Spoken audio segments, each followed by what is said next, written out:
നിങ്ങളുടെ കുട്ടിയും IAS, IPS തുടങ്ങിയ വലിയ ലക്ഷ്യങ്ങൾ എത്ര നിങ്ങൾ ആഗ്രഹിക്കുന്നുണ്ടോ എങ്കിൽ സ്കൂൾ കാലയളവ് മുതൽ തന്നെ അവർക്കും കൊടുക്കാവുന്ന ഒരു കോഴ്സാണ് നമ്മുടെ IAS ജൂനിയർ കോഴ്സ് എന്ന് പറയുന്നത്. അപ്പോൾ ഇപ്പോൾ നിങ്ങൾ തംബ്നെയിലിൽ കണ്ടതുപോലെ തന്നെ വളരെ കുറഞ്ഞ ഫീസിൽ വെറും 2999 രൂപക്ക് സ്കൂൾ കാലയളവ് മുതൽ തന്നെ നിങ്ങൾക്ക് എന്ത് ചെയ്യാം, വേണമെങ്കിൽ കുട്ടികൾക്ക് IAS പ്രിപ്പറേഷൻ നടത്താൻ പറ്റുന്ന ഒരു കോഴ്സിനെ കുറിച്ചാണ് നമ്മൾ വിശദമായിട്ട് ഇതിൻ്റെ ഭാഗമായിട്ട് പറയുന്നത്. അതുപോലെ തന്നെ ഈ ഒരു സ്കൂൾ സമയം മുതൽ രക്ഷിതാക്കൾ എന്തൊക്കെ കാര്യങ്ങളാണ് കുട്ടികൾക്ക് വേണ്ടി IAS പോലത്തെ ലക്ഷ്യങ്ങളിലേക്ക് അവർ എത്തിക്കാൻ വേണ്ടി എന്തൊക്കെ കാര്യങ്ങളാണ് അവർക്ക് സാഹചര്യങ്ങൾ ഒരുക്കി കൊടുക്കേണ്ടത്, എന്തൊക്കെയാണ് അവർ പഠിക്കേണ്ടത് തുടങ്ങിയ കാര്യങ്ങളൊക്കെ നമ്മൾ ഇതിൻ്റെ ഭാഗമായിട്ട് പറയുന്നത്. ഈ ഒരു ഓഫർ എന്ന് പറയുന്നത് നമ്മുടെ പ്രോഗ്രാമിൻ്റെ ഒരു സ്പെഷ്യൽ ഓഫറിൻ്റെ ഭാഗമായിട്ട് പ്രൊവൈഡ് ചെയ്യുന്നതാണ്. കുറഞ്ഞ കുട്ടികൾക്കാണ് ഈ ഒരു ഓഫറിൽ ജോയിൻ ചെയ്യാൻ പറ്റുക, ഒരു 10 കുട്ടികൾക്കാണ്. അപ്പോൾ ഈ ഓഫറിൽ ജോയിൻ ചെയ്യണമെന്ന് ആഗ്രഹിക്കുന്ന രക്ഷിതാക്കളാണ്, നിങ്ങളുടെ കുട്ടികൾ ഈ ഓഫറിൽ പഠിക്കണം, ഈ ഒരു കോഴ്സ് പഠിക്കണം എന്ന് നിങ്ങൾ ആഗ്രഹിക്കുന്നുണ്ടെങ്കിൽ ഇവരുടെ നമ്പറുമായിട്ട് ബന്ധപ്പെടാവുന്നതാണ്. IAS ജൂനിയർ കോഴ്സ് ഫൗണ്ടേഷൻ കോഴ്സിനാണ് ഈ ഒരു പ്രോഗ്രാം, ഈ ഒരു ഓഫറിൽ നിങ്ങൾക്ക് ജോയിൻ ചെയ്യാൻ പറ്റുക.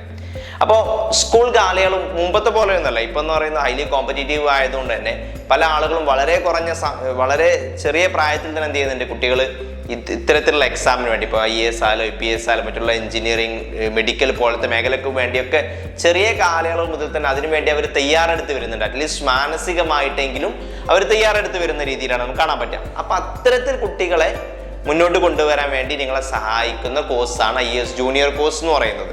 ഓക്കെ, അപ്പോൾ അതിൽ പ്രധാനമായിട്ട് പ്രൊവൈഡ് ചെയ്യുന്നത് ഈ ഒരു സ്കൂൾ സമയത്ത്, അപ്പോൾ UP സ്കൂൾ ആവട്ടെ, ഹൈസ്കൂൾ ആവട്ടെ, ഹയർ സെക്കൻഡറി തലം, ഈ സമയം മുതൽ കുട്ടി ഈ ഒരു ഇതുപോലത്തെ വലിയ എക്സാമുകൾക്ക് വേണ്ടി കുട്ടികൾ അറിഞ്ഞിരിക്കേണ്ട, പഠിക്കേണ്ട കാര്യങ്ങളാണ് ഇതിൻ്റെ ഭാഗമായിട്ട് പ്രൊവൈഡ് ചെയ്യുന്നത്. ഏറ്റവും പ്രധാനപ്പെട്ട ഒരു കാര്യം എന്ന് പറയുന്നത് അതിൽ കറണ്ട് അഫയേഴ്സ് കുട്ടികൾ ഡെവലപ്പ് ചെയ്യുക, GK ഡെവലപ്പ് ചെയ്യുക, റീഡിങ് ഹാബിറ്റ് ഉണ്ടാക്കുക, പത്രം വായന ശീലാക്കി മാറ്റുക, പിന്നെ ഓവറോൾ ഗോൾ സെറ്റിംഗ് നടത്തുക, എന്താണ് IAS തുടങ്ങിയ കാര്യങ്ങൾ. പിന്നെ അതുപോലെ തന്നെ എന്ത് ചെയ്യുക, ബേസിക്സ് ആയിട്ടുള്ള എല്ലാ കാര്യങ്ങളും ഇതിൻ്റെ ഭാഗമായിട്ടുള്ള സബ്ജക്ട്സിൻ്റെ ബേസിക്സ് അറിയുക, പിന്നെ റീഡിങ്, ലിസണിങ്, റൈറ്റിംഗ് സ്കില്ലുകൾ ഡെവലപ്പ് ചെയ്യുക. ഇതൊക്കെയാണ് പ്രധാനമായിട്ടും ഈ സമയത്ത് കുട്ടി ഡെവലപ്പ് ചെയ്യേണ്ടത്.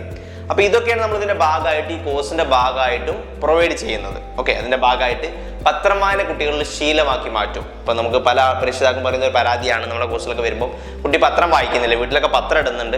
അപ്പോൾ പത്രം അവരോട് ഇങ്ങനെ വായിക്കി പറഞ്ഞുകൊണ്ട് അവർ വായിക്കണം എന്നില്ല, നേരെ മറിച്ച് അതിന് എന്താണ് ഈ പത്രം വായനയുടെ ഇമ്പോർട്ടൻസ്, പത്രം വായിച്ചു കഴിഞ്ഞാൽ അവർക്ക് കിട്ടാവുന്ന ഗുണങ്ങൾ എന്തൊക്കെയാണ്, അത് ടെസ്റ്റുകളൊക്കെ നടത്തി അവർക്ക് തന്നെ ഒരു മോട്ടിവേഷൻ കിട്ടുന്ന രീതിയിൽ കാര്യങ്ങൾ ചെയ്യുമ്പോഴേ കുട്ടികൾക്ക് പത്രം വായിക്കാനുള്ള താല്പര്യം ഉണ്ടാവുള്ളൂ.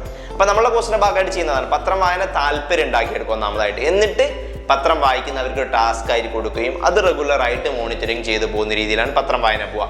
കൂടാതെ നമുക്കറിയാം ഇതിനൊരു പരന്ന വായന ആവശ്യമാണ്. അപ്പോൾ വായനാശീലം കുട്ടികൾ ഉണ്ടാക്കണം. ഇപ്പോൾ പത്രം വായന എന്ന് മാത്രമല്ല, മറ്റുള്ള പുസ്തകങ്ങളും നോവൽസും മറ്റുള്ള എല്ലാ കാര്യം കുട്ടികളും വായനാശീലം ഉണ്ടാക്കാൻ വേണ്ടി നമ്മളൊരു 1 ഇയറിലോട്ട് ഇത്ര പുസ്തകങ്ങൾ വായിക്കുക എന്നുള്ളൊരു ടാർഗറ്റ് നമ്മൾ കുട്ടിയെ കൊടുക്കും. അതും കുട്ടികളെ മോട്ടിവേറ്റ് ചെയ്തതിനു ശേഷമാണ് കൊടുക്കുക. എന്നിട്ട് അത് വീക്കിലി അല്ലെങ്കിൽ ഒരു മന്ത്ലി ഇത്ര പുസ്തകം വെച്ച് വായിച്ചുകൊണ്ട് വീക്കിലി ഓരോ പുസ്തകം വായിച്ചുകൊണ്ട് കുട്ടി എന്ത് ചെയ്യും, ഒരുപാട് പുസ്തകങ്ങൾ വായിക്കുന്നു. ഒന്ന് വായനാശീലം അതിലൂടെ ഉണ്ടാക്കും, മറ്റേത് അതിലൂടെ അവരുടെ നോളജ് ബേസ് ഭയങ്കരമായിട്ട് കൂടും. മൂന്നാമതായിട്ട് അവർക്ക് എന്ത് ചെയ്യുന്നുണ്ട്, ജനറൽ അവയർനെസ് കൂടാനും നല്ല മോട്ടിവേഷൻ ആ പുസ്തകങ്ങളിലൂടെ കിട്ടും. കാരണം കുട്ടിയുടെ വലിയ ലക്ഷ്യങ്ങളിലോട്ട് എത്തിക്കുന്ന തരത്തിലുള്ള പുസ്തകങ്ങളായിരിക്കും, മോട്ടിവേറ്റ് ചെയ്യുന്ന പുസ്തകങ്ങളായിരിക്കും പ്രധാനമായിട്ട് നമ്മൾ സജസ്റ്റ് ചെയ്യുന്നുണ്ടാവാം.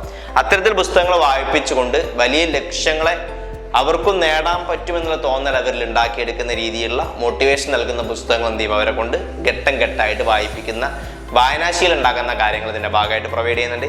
അതിൽ ഏറ്റവും ഇമ്പോർട്ടൻ്റ് ഘടകം എന്ന് പറയുന്നത് ഗോൾ സെറ്റിംഗ് ആണ്. ഈ IAS എന്നുള്ള IPS എന്നുള്ള ലക്ഷ്യം രക്ഷിതാക്കളുടേതോ ടീച്ചേഴ്സിൻ്റെ ഒക്കെ ആഗ്രഹമായിരിക്കും, അത് കുട്ടികളുടെ ലക്ഷ്യമാക്കി മാറ്റും. ഘട്ടം ഘട്ടമായിട്ട് എന്തുകൊണ്ട് IAS നേടണം, നേടിക്കഴിഞ്ഞാലുള്ള ബെനിഫിറ്റ്സുകൾ എന്തൊക്കെയാണ് തുടങ്ങിയ കാര്യങ്ങളൊക്കെ അതിനെക്കുറിച്ച് പറഞ്ഞു കൊടുത്ത് എനിക്കും നേടാൻ പറ്റും എന്നുള്ള തോന്നലുണ്ടാക്കി കുട്ടിയുടെ ലക്ഷ്യമാക്കി മാറ്റുന്ന ഗോൾ സെറ്റിംഗ് ഇതിൻ്റെ ഭാഗമായിട്ട് എന്ത് ചെയ്യുന്നുണ്ട്, നമ്മൾ പ്രൊവൈഡ് ചെയ്യുന്നുണ്ട്. അതുകൂടാതെ പിന്നെ എല്ലാ സബ്ജക്ട്സിലും അവർക്ക് റീഡിങ്, റൈറ്റിംഗ്, ലിസണിങ് സ്കിൽ ഡെവലപ്മെൻറ്റിൻ്റെ ഭാഗമായിട്ട് നടക്കുന്നുണ്ട്. മാത്സിൻ്റെ ടെക്നിക്സുകൾ, ഇംഗ്ലീഷ് ഇമ്പ്രൂവ് ചെയ്യാനുള്ള, ലാംഗ്വേജ് ഇമ്പ്രൂവ് ചെയ്യാനുള്ള കാര്യങ്ങൾ, കമ്മ്യൂണിക്കേഷൻ ഇമ്പ്രൂവ് ചെയ്യാനുള്ള കാര്യങ്ങൾ, പിന്നെ GK ഡെവലപ്പ് ചെയ്യുക. ഘട്ടം ഘട്ടമായിട്ട് ഒരുപാട് GK അവർക്ക് ഡെവലപ്പ് ചെയ്യുന്ന രീതിയിൽ ഇത്തരത്തിൽ ഓവറോൾ അവരുടെ പഠനത്തെ മെച്ചപ്പെടുത്തുക. കൂടാതെ വലിയ ലക്ഷ്യങ്ങൾ നേടാൻ വേണ്ടി അവരെ മാനസികമായിട്ടും നോളജ് പരമായിട്ട് എന്ത് ചെയ്യുക, അവരെ തയ്യാറെടുപ്പിക്കുന്ന രീതിയിലുള്ള കോഴ്സാണ് നമ്മളതിൻ്റെ ഭാഗമായിട്ട് പ്രൊവൈഡ് ചെയ്യുന്നത്. ഇത് തന്നെയാണ് നിങ്ങളും ഈ സമയം മുതൽ കുട്ടികൾക്ക് പ്രൊവൈഡ് നൽകേണ്ടതും. ഈ ഒരു സമയത്ത് എന്തൊക്കെ നൽകണമെന്ന് ചോദിച്ചു കഴിഞ്ഞാൽ ഇതൊക്കെ തന്നെയാണ്. കുട്ടിയിൽ ഇത്തരത്തിൽ ലക്ഷ്യങ്ങൾ എത്തിക്കാൻ വേണ്ടി കുട്ടിയെ അടിസ്ഥാനപരമായിട്ട് ബേസിക് ഫൗണ്ടേഷൻ സെറ്റ് ചെയ്യുക എന്ന് പറയുന്നത് ഇതൊക്കെ തന്നെയാണ്. ഈ ഒരു ലെവലിൽ റീഡിങ് ഹാബിറ്റും വായിക്കാനുള്ള താല്പര്യവും അതുപോലെ തന്നെ പരന്ന വായനയും പിന്നെ പത്രം വായന, GK ഇതൊക്കെ കുട്ടിക്ക് സ്വാഭാവികമായിട്ടുണ്ടെങ്കിൽ കുട്ടിക്ക് ഇതിനെ മുകളിൽ ഡെവലപ്പ് ചെയ്യാൻ വളരെ ഈസിയാണ്. സിവിൽ സർവീസ് പോലത്തെ കാര്യങ്ങൾ പഠിക്കാനും അതിനാവശ്യമുള്ളതൊക്കെ പഠിക്കാനും കണ്ടെത്താനും കുട്ടിക്ക് എന്തായിരിക്കും, എളുപ്പമായിരിക്കും.